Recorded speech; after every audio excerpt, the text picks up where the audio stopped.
My sister lived like a queen in my apartment, but then Grandpa revealed the truth.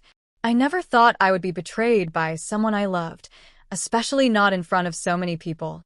But there I was, standing in my own living room, watching my sister Emma laugh with her friends while they ridiculed the very space I had worked so hard to create for us both. It wasn't just the humiliation. It was the way my sister's eyes sparkled with amusement as her friends mocked my secondhand furniture and bargain store decorations.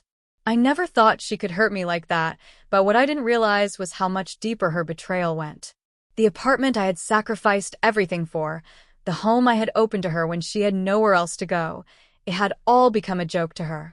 As I stood there, feeling invisible in my own space, I realized I had a choice. I could continue to let this define me, or I could choose to change everything. The weight of that moment pressed against my chest, and I felt something shift inside me, something that had been dormant for far too long. I didn't know how it would unfold, but one thing was clear. My life would never be the same again. My name is Sophia, and I used to believe that family meant everything. I used to think that blood was thicker than water, that loyalty was something you could count on when the world felt like it was crumbling around you. I was 26 when I learned how wrong I could be. It started 6 months ago when Emma called me, crying.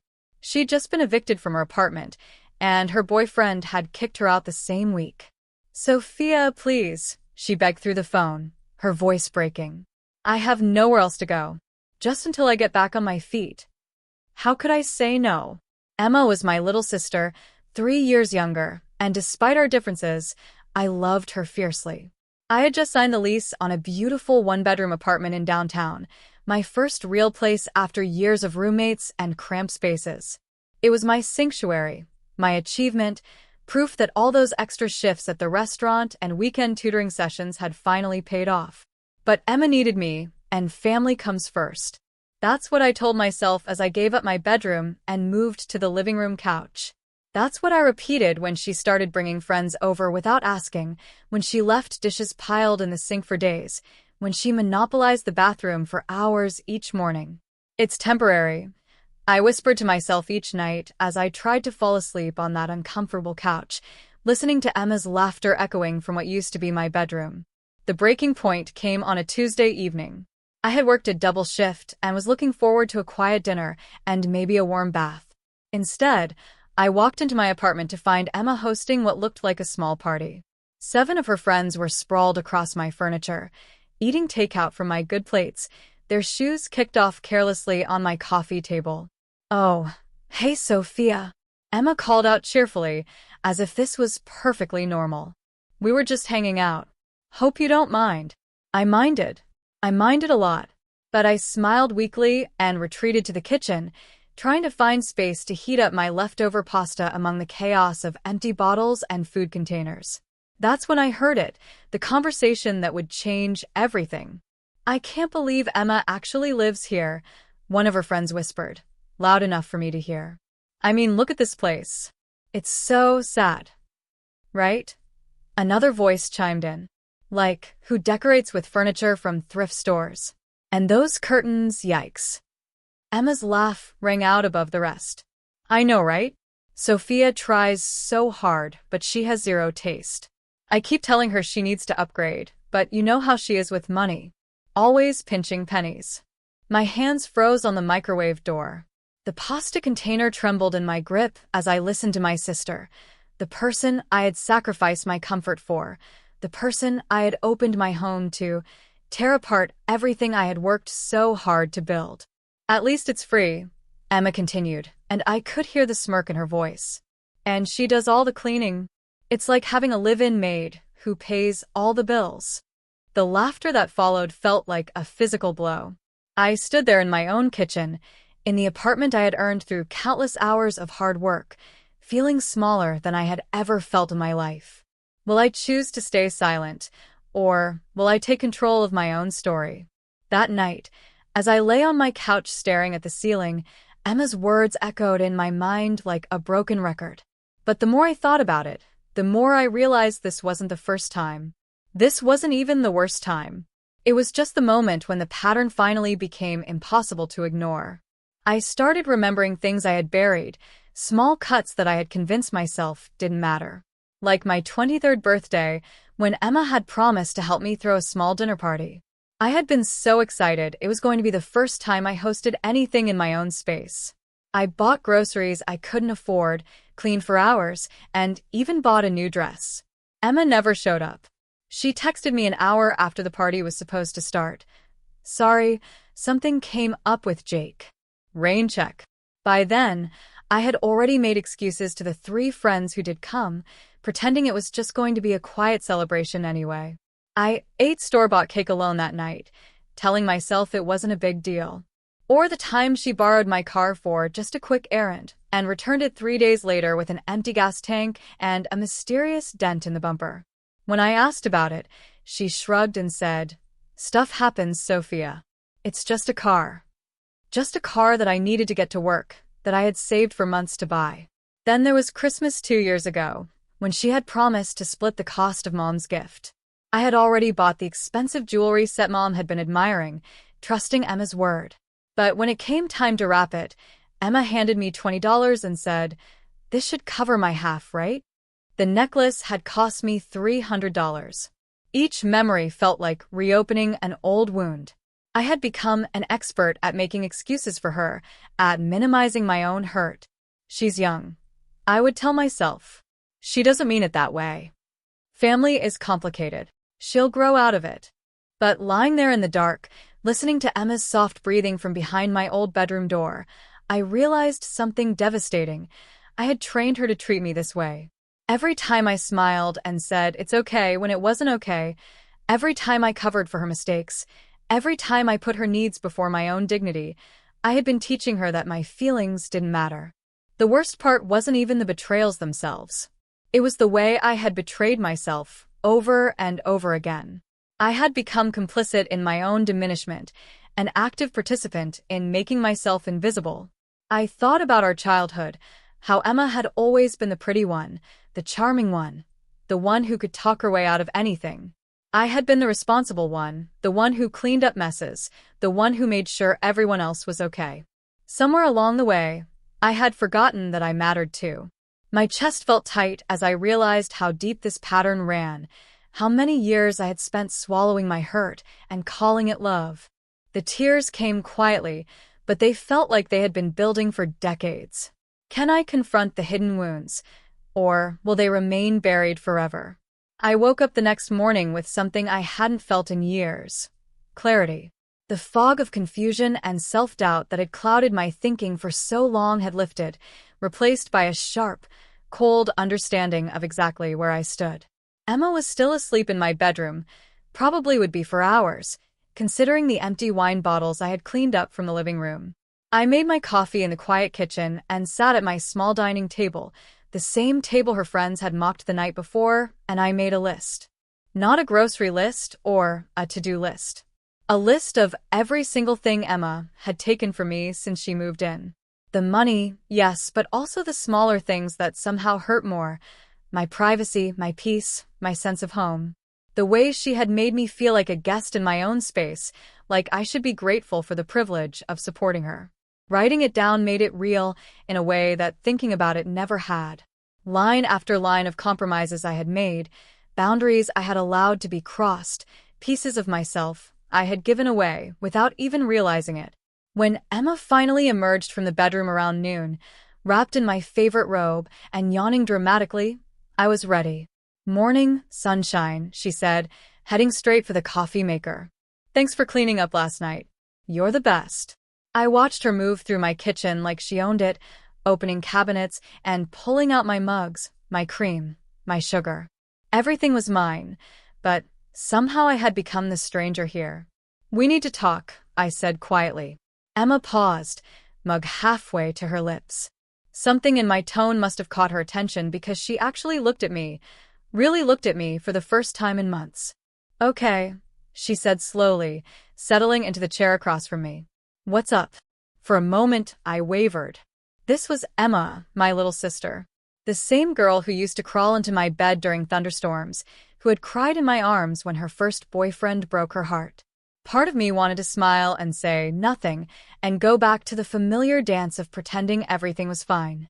But then I remembered her laughter from the night before. The casual cruelty in her voice as she described me as a live-in maid.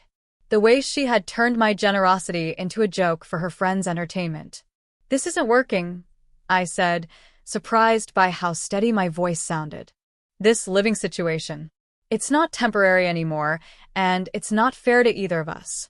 Emma's eyebrows shot up. "What do you mean? I thought we were good. I thought you were happy to help." Happy. The word tasted bitter. When was the last time I had been happy in my own home?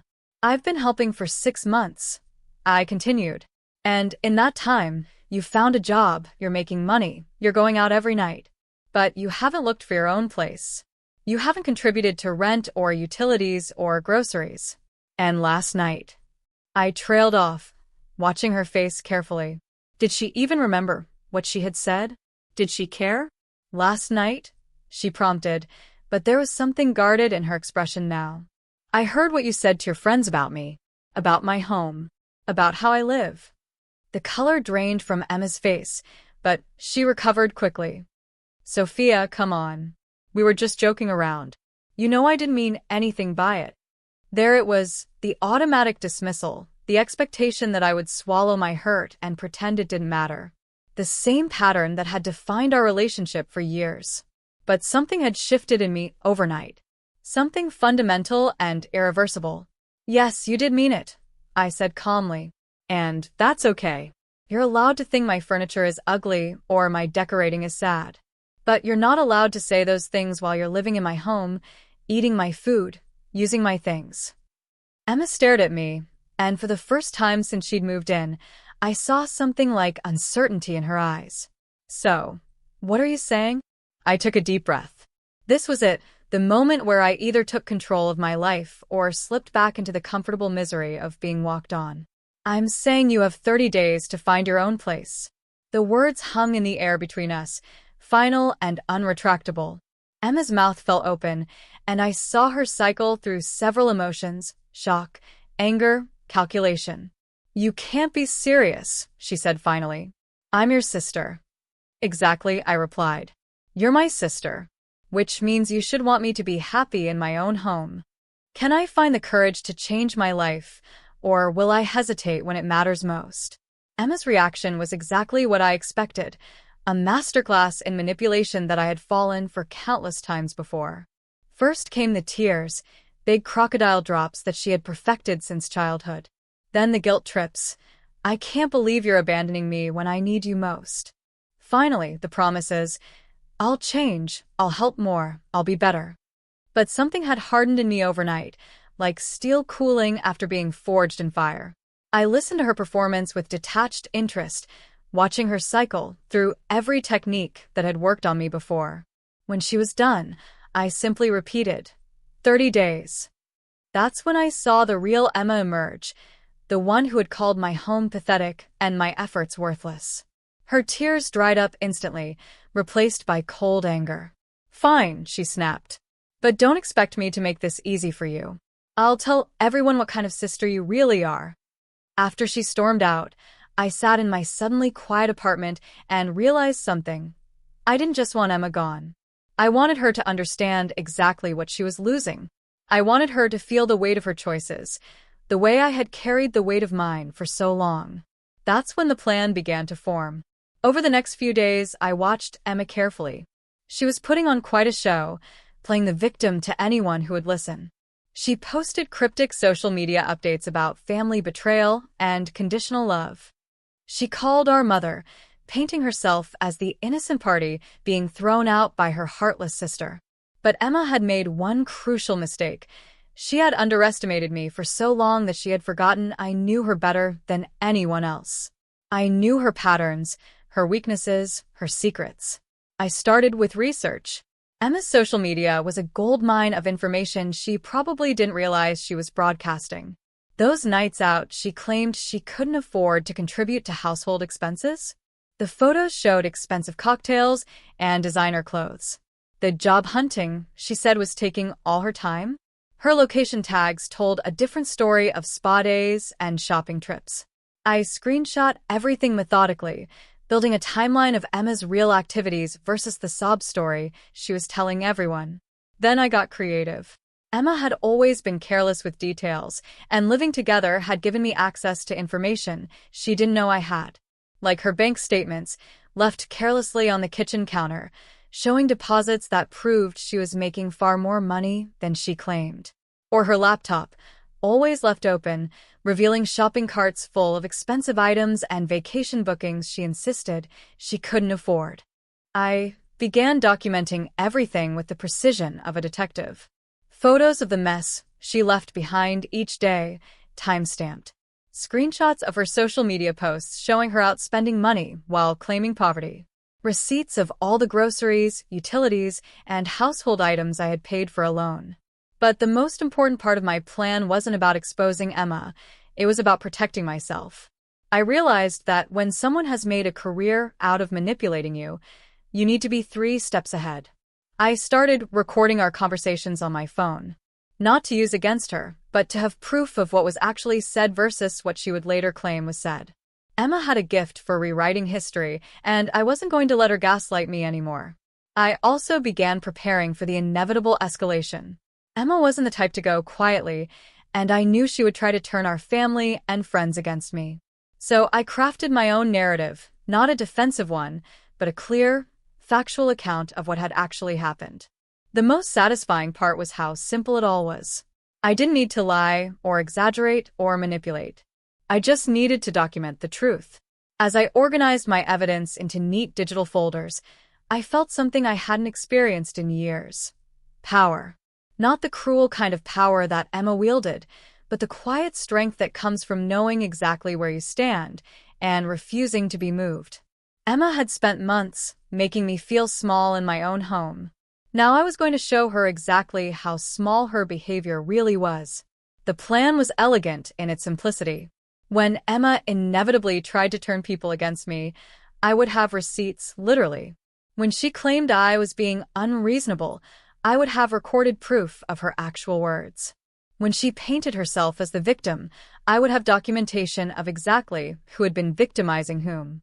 But as I closed my laptop and looked around my peaceful apartment, peaceful for the first time in months, because Emma was out somewhere spending money she claimed not to have, a small voice in the back of my mind whispered a question that made me pause. Will I feel victorious when it's over, or will the consequences leave me feeling empty? The opportunity came exactly 2 weeks into Emma's 30-day deadline. She had been increasingly bold in her victim narrative, and I knew she was building towards something big. The text from our mother confirmed it. Sophia, please call me. Emma is very upset about this situation. That evening, Emma brought home her entire friend group, the same ones who had mocked my apartment. I could hear them in the bedroom, Emma's voice rising as she painted me as the villain in her story. She's literally throwing me out on the street, Emma was saying. All because of some stupid joke. She's become so bitter and jealous. That's so unfair, one of her friends replied. You've been helping her with the apartment. Exactly. I do so much around here, but she doesn't appreciate anything. I stood in the kitchen, listening to the alternate reality Emma was creating, and felt that cold calm settle over me again. It was time. I walked to the bedroom door and knocked gently. Emma, can you come out here for a minute? I want to clear some things up. When she emerged with her friends trailing behind her, clearly expecting a show, I was ready. I think there's been some confusion about our living situation, I said calmly, my phone recording in my pocket. And since everyone's here, I thought we should set the record straight. Emma's eyes narrowed. Sophia, this isn't the time. Actually, it's the perfect time. I opened my laptop, which I had strategically placed on the coffee table. See, I've been thinking about what you said about me being bitter and jealous, and I realized you might be right. I am bitter about something. I clicked to the first screenshot. I'm bitter about paying $1,500 in rent every month while you post photos at $40 brunches. Emma's face paled, but I continued. I'm bitter about buying groceries while you buy $100 skincare sets. Another screenshot. I'm bitter about working double shifts while you book weekend getaways to wine country. Her friends were silent now, studying the images on my screen with growing understanding. And I'm especially bitter about being called a live-in maid who pays all the bills. I played the audio recording from that first night, Emma's own voice filling the room with crystal clarity. "Oh, and Emma? You said I don't appreciate anything you do around here. I'd love to hear what that is, because according to my documentation, you've done dishes exactly 3 times in 6 months." The room was dead silent. Emma's carefully constructed narrative was crumbling in real time, and everyone could see it. "This is insane," Emma said finally, but her voice was shaky. "You recorded me? You've been spying on me." "I've been documenting the truth," I replied evenly. "Something you seem to have trouble with." One of her friends, the same one who had called my decorating sad, cleared her throat awkwardly. "Maybe we should go," she said. "Yes," I agreed pleasantly. "I think that would be best." As they filed out, Emma turned to me with fury in her eyes. "You'll regret this, Sophia. I'll make sure everyone knows what you really are." I smiled, genuinely smiled for the first time in months. "They already know what I really am, Emma. I'm someone who documents receipts." After they left, I sat alone in my apartment, surrounded by the evidence of my methodical planning. The confrontation had gone exactly as I had imagined, maybe even better. Emma's mask had slipped completely, and everyone had seen it. So why did I feel so hollow? Will I feel relieved after this? Or will it leave me questioning everything? The silence in my apartment felt different now. Not peaceful like I had imagined, but heavy and strange. For months, I had dreamed of this moment. Emma exposed, her lies unraveled, the truth finally out in the open. I had pictured myself feeling victorious, vindicated, free. Instead, I felt like I was floating in some weird emotional limbo. Emma left that night and didn't come back for 3 days. No dramatic packing scene, no final confrontation, just absence. Her things remained scattered throughout my bedroom like abandoned artifacts of a war we had both lost. I should have been celebrating. I had my space back, my dignity restored. The few mutual friends who reached out were sympathetic, finally understanding what I had been dealing with. Even my mother called sheepish and apologetic after I shared the same evidence with her. "I'm sorry, sweetheart," she said. "I should have listened to you." Emma painted such a different picture. But somehow being right didn't feel like winning. The problem was that exposing Emma hadn't changed anything fundamental about myself. I still woke up on that same couch every morning. I still felt like a stranger in my own bedroom, which now felt tainted by months of Emma's occupation. I still carried the weight of every small betrayal, every moment I had chosen silence over self-respect. The revenge had been perfect, surgical, effective, undeniably justified. But it had been about Emma, not about me. I had spent so much energy documenting her failures that I hadn't addressed my own. Why had I let it go on for so long? Why had I trained her to treat me that way? Why was my instinct always to accommodate, to shrink, to make myself smaller so others could feel bigger? The uncomfortable truth was that Emma hadn't created these patterns. She had just exploited ones that already existed. I had been walking around with a sign that said, "Please take advantage of me," for so long that I had forgotten I was wearing it. 3 days after the confrontation, I found myself standing in my bedroom, staring at Emma's abandoned clothes and makeup scattered across my dresser. I could clean it all up, reclaim my space, pretend this whole chapter had never happened. But something about that felt like another form of running away. I called in sick to work and spent the day just sitting with the discomfort, not trying to fix it or plan my way out of it, just feeling it. The hurt wasn't just about Emma.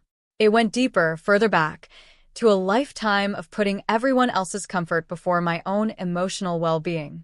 I thought about all the times I had swallowed my words to keep peace. All the times I had said it's okay when it wasn't okay. All the times I had convinced myself that being needed was the same thing as being loved. The revenge had been about punishing Emma for seeing me as small. But what if the real problem was that I had seen myself as small for so long that I had made it true? When Emma finally returned to pack her things, she was cold and efficient. No apologies, no acknowledgement of what had happened. She moved through the apartment like I wasn't even there, and for a moment, I felt the old familiar urge to apologize, to smooth things over, to take responsibility for her anger. But I didn't. I sat at my kitchen table and watched her pack in silence, and for the first time, I felt something that might have been self-respect. When she was done, she paused at the door. "I hope you're happy," she said, her voice flat with resentment. I looked at her, really looked at her, and realized that her opinion of my happiness no longer mattered to me. "I'm working on it," I said quietly. After she left, I sat alone with the question that had been haunting me for days. Has revenge really brought me peace, or is there more healing to be done? The answer came to me gradually, like dawn breaking after the longest night of my life. It started with small things. The first morning I woke up in my own bed again, I lay there for a full 10 minutes just appreciating the silence. No sounds of Emma getting ready, no anxiety about what mess I might find in the kitchen, no walking on eggshells in my own home. Just peace. But more than that, I realized I wasn't waiting for the other shoe to drop anymore. For months, I had been braced for the next crisis, the next drama, the next way Emma would turn my generosity against me. Now, for the first time in so long, my nervous system could actually relax. I started doing things I had forgotten I loved. I took long baths without worrying about monopolizing the bathroom. I cooked elaborate meals for one and ate them slowly, savoring every bite. I rearranged my furniture, that ugly thrift store furniture, until my space felt exactly right to me. And you know what? My apartment was beautiful. Not magazine perfect, not expensive, but warm and lived in and mine. I had let Emma's voice become so loud in my head that I'd stopped seeing my own life clearly. The real breakthrough came about a week after Emma left, when I was reorganizing my closet and found a journal from college. I flipped through pages of my younger self's dreams and ambitions, and I was struck by how confident that girl had been. When had I lost that? When had I started believing that my worth was measured by how much I could give away? I started therapy the following week. Not because I was broken, but because I wanted to understand how I had gotten so lost. Dr. Martinez was patient and kind, and she helped me see patterns I had been blind to for years. "You've been operating from a place of scarcity," she explained. "Like you have to earn love through service, like you're not inherently worthy of care and respect." It was true. I had been so afraid of being alone that I had chosen to be lonely instead, surrounded by people who took from me, but never truly saw me. The work was hard. There were days when I wanted to call Emma and apologize, not because I was wrong, but because apologizing was easier than sitting with the discomfort of change. But I didn't. I sat with the discomfort and let it teach me something new about myself. I started saying no to things, small things at first. When my coworker asked me to cover another shift, I said I couldn't. When my neighbor asked me to watch her dog for the weekend, I politely declined. Each no felt like a tiny act of rebellion against a lifetime of automatic yes. But the most profound change was internal. I stopped waiting for other people to validate my choices. I stopped needing to be needed in order to feel valuable. I started making decisions based on what felt right to me, not what would make other people happy. 3 weeks after Emma left, I ran into her at the grocery store. She looked good, rested, confident. She was with a new guy I didn't recognize, and for a moment, I felt that old familiar pang of worry. Was she okay? Did she have a place to stay? But then I caught myself. Emma was a grown woman who had made her choices, just like I had made mine. Her well-being was not my responsibility, and my refusal to enable her was not cruelty. It was kindness to both of us. "Hi, Sophia," she said when she saw me, her voice carefully neutral. "Hi, Emma." We stood there for a moment, and I waited for the old feelings to rush back. The guilt, the urge to fix things, the automatic responsibility for her emotions. But they didn't come. I felt clear. Calm. Free. "I hope you're doing well," I said, and I meant it. She nodded, looking almost surprised by my sincerity. "You too." As I walked away, I realized something miraculous had happened. I had forgiven her, not because she had asked for it or earned it, but because holding on to anger was taking up space in my heart that I wanted back. But more than that, I had forgiven myself. For being naive, for being taken advantage of, for losing myself in the need to be loved. I was learning that self-compassion wasn't selfish, it was revolutionary. That night, I sat in my peaceful apartment and felt something I hadn't experienced in years. Excitement about my own life. Not because of what someone else might bring to it, but because of what I was building for myself. Am I ready to move forward, or is there still something I need to let go of? 6 months later, I'm writing this from my favorite corner of my apartment, the reading nook I created by the window, complete with a comfortable chair I bought myself and plants that thrive under my care. The afternoon light streams in just perfectly, and I can hear the gentle sounds of the city below. This is my sanctuary, and it feels exactly like home. The last thing I needed to let go of was the story I had been telling myself about what family should look like. For so long, I believed that love meant sacrifice, that caring meant enabling, that being a good sister meant setting myself on fire to keep Emma warm. But real love, the kind that actually heals and nurtures, requires boundaries. It requires honoring your own worth as much as you honor others. Emma and I have found a new equilibrium. We exchange holiday cards and birthday texts. She's doing well from what I can tell, and I'm genuinely happy for her. But more importantly, I've stopped measuring my worth by her approval or anyone else's. The apartment has transformed along with me. I've kept some of that ugly thrift store furniture that Emma's friends mocked, but I've added pieces that make me smile. A vintage mirror I found at an estate sale, artwork from local artists, bookshelves that actually hold books I want to read. It's not a magazine spread, but it's perfectly, authentically mine. I've learned to love my own company in ways I never imagined possible. Friday nights that used to feel lonely now feel luxurious. I cook myself elaborate dinners. I dance in my kitchen while the pasta boils. I fall asleep reading in my own bed without apology or explanation to anyone. But the most beautiful part of this transformation is that it's opened up space for genuine connection. I've made new friends who appreciate my thoughtfulness without exploiting it. I've started dating someone who sees my kindness as a strength, not a weakness. These relationships feel different because I'm different, whole instead of desperate, generous instead of people-pleasing. Last week, a young woman at work asked if she could stay at my place for a few days after a breakup. The old me would have said yes immediately, then spent sleepless nights worrying about boundaries. The new me considered it carefully, asked some questions about her situation, and ultimately offered to help her find other resources instead. She thanked me for being honest, and I realized that being clear about my limits had actually been more helpful than blind accommodation would have been. I still believe in kindness. I still believe in helping people. But now I understand that the most radical act of kindness is often teaching people, including yourself, what healthy love actually looks like. Sometimes I think about that night when I overheard Emma laughing about my life, and I feel grateful for it. Not because it was pleasant, but because it was the catalyst I needed to stop living as a supporting character in my own story. I am the protagonist of my life now, and that life is beautiful, not perfect, but deeply and authentically mine. The silence in my apartment isn't empty anymore. It's full of possibility. The peace I've found isn't fragile. It's rooted in self-respect and genuine self-love. This is what empowerment actually feels like. Not the burning satisfaction of revenge, but the quiet confidence of knowing exactly who you are and what you deserve. It's the profound relief of finally coming home to yourself. And you know what? That's exactly where I want to be.